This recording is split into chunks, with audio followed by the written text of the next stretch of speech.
But before we do that, I think it's important to discuss the myths then that we need to debunk. And you Mm. start the book off with this with Iris.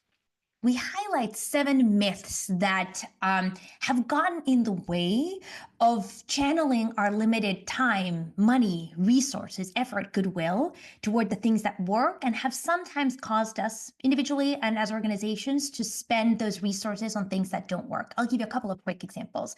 One is the idea that we need to change people's hearts and minds in order to change their behaviors.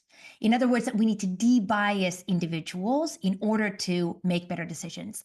The research simply doesn't bear that out. In fact, there's a lot of wonderful evidence that shows that we can get people to behave differently, to make better, more objective, more fair decisions, even without tackling those deeply held values and beliefs that evidence suggests are actually really hard to change. So that's one of the myths that's been holding us back.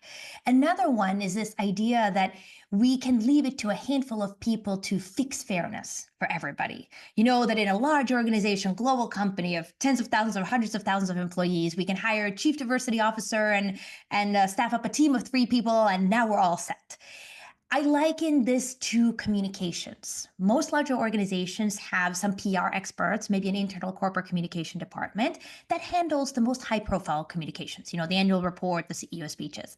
That's great. At the same time, every single person in that organization on a daily basis is writing emails, speaking up in meetings, creating PowerPoint presentations. In other words, they're communicating. And they need to have a base level of communication skills for the organization to function. And so it's exactly the same with fairness. Yes, experts have an important role to play in sharing, the best practices, helping educate people on what to do. But everyone needs to make their own work more fair in order for the organization overall to become a better environment.